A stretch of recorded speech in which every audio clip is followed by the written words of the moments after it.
नमस्कार। आज हम हिंदी ग्रामर का प्रारंभ करने जा रहे हैं, जिसके अंदर SSC, railway, UP TET, C TET, अन्य प्रकार के किसी भी कंपटीशन के अंदर जो बड़ा क्वेश्चन आते हैं ग्रामर के, तो ग्रामर हिंदी ग्रामर के प्रत्येक पोर्शन का, व्याकरण का, हर एक चीज़ का हम ध्यान रखेंगे। तो इसमें सबसे पहला जो हम स्टार्ट करने जा रहे हैं चैप्टर, वो है हमारा वर्णमाला। इसके चैप्टर लगातार आपके पास आते रहेंगे, और सही लगे तो प्लीज़ हमारी मेहनत को लाइक और सब्सक्राइब बिल्कुल करें।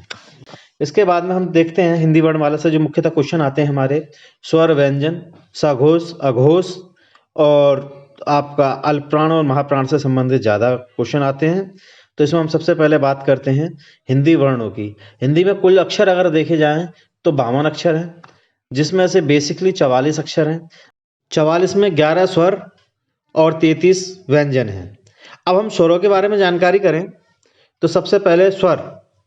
स्वर में जो सबसे कम समय, उच्चारण में जो सबसे कम समय लगता है जिन वर्णों को, उन्हें हम स्वर कहते हैं। जैसे अ, आ, इ, उ, ए। अब इसके भी दो पार्ट्स हैं स्वर के, तीन पार्ट्स। नंबर एक, ह्रस्व स्वर। ह्रस्व स्वर मूल स्वर हैं जो बिना किसी दूसरी ध्वनि के सहायता से बोले जाते हैं। जैसे अ, इ, उ, छोटा आ, छोटी ई और छोटा ऊ। दीर्घ स्वर जिनमें मूल स्वर से दुगना समय लगे, उन्हें हम दीर्घ स्वर कहते हैं। जैसे कि आ, ई, उ, ए, ओ, औ। इसके बाद प्लुप्त स्वर। प्लुप्त स्वर वे स्वर हैं जिनमें तिगना टाइम लगे, जैसे ओम। इस तरीके के वर्डों को हम प्लुप्त स्वर कहते हैं। अब हम व्यंजनों की बात करते हैं, और इसमें उच्चारण के लिए बात आती है, उच्चारण स्थान के लिए। तो व्यंजनों में हमारे 5 वर्ग हैं: का वर्ग, चा वर्ग, टा वर्ग, ता वर्ग और पा वर्ग।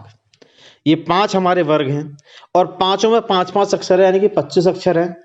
का से लेकर के मां तक ये 25 अक्षर हैं। और इन 25 अक्षरों में अगर पहला वर्ग देखें हम, का वर्ग, तो आप ये ध्यान दीजिए कि हमारे गले में जो आवाज निकलती है वो सबसे पहले नीचे कंठ से निकलती है।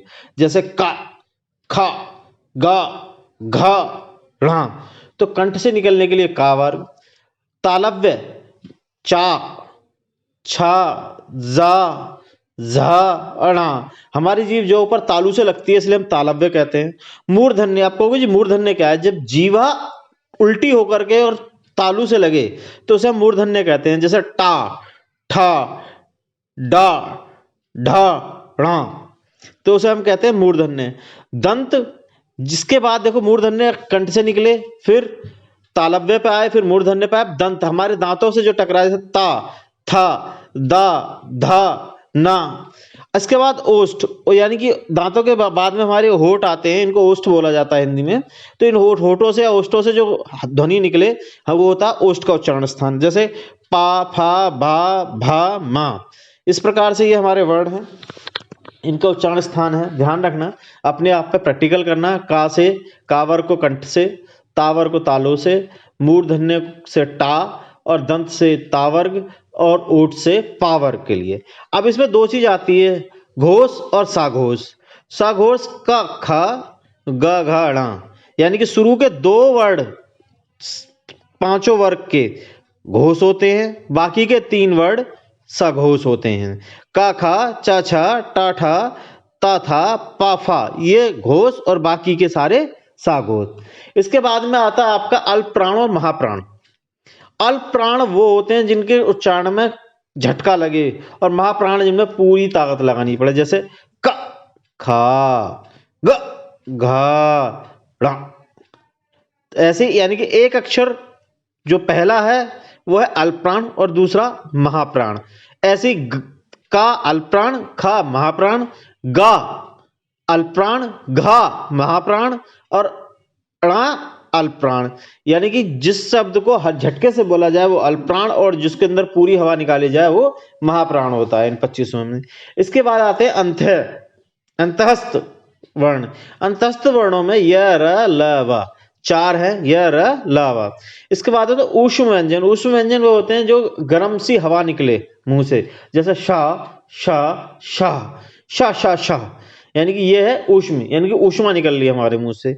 संयुक्त व्यंजन।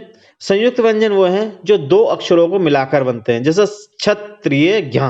अब क्षत्रिय को देखो TRA होता है अंग्रेजी में, तो त्र और र दोनों को मिला दिया ता और रा को, तो क्षत्रिय। जो त्रय बन गया। ऐसे ही अगर के, का और शा को मिला दिया जाता है तो छा मिल जाता है, और ज्ञा को जा और या को मिला दिया जाए तो ज्ञा बन जाता है। और श्री में भी ऐसे ही होता है, शा और का और शा को मिला दिया जाए तो श्री हो जाता है, जिसमें श्रीमती लिखते हैं या श्रीमान लिखते हैं। इस प्रकार से यही है। इसके बाद में द्विगु व्यंजन होते हैं, जो कि रा और रा, इनमें क्या है, मूर्धन्य से इनका उच्चारण होता है, और डा और ढा पर बिंदी जो लग जाती है तो ये हमारे द्विगुण यानी कि दो गुणों वाले हो जाते हैं। खाली पे भी जैसे सड़क, पढ़ना, यहाँ पर इनका प्रयोग किया जाता है। ज्यादातर क्वेश्चन यहीं से आते हैं, इससे एक्स्ट्रा कुछ नहीं आता है। आप थोड़ा ध्यान से इसे पढ़िए, आपको बहुत हेल्प मिलेगी। Thank you very much. और अगली हम नेक्स्ट टॉपिक जल्दी इसमें डाल देंगे कल को। धन्यवाद जी, थैंक यू वेरी मच।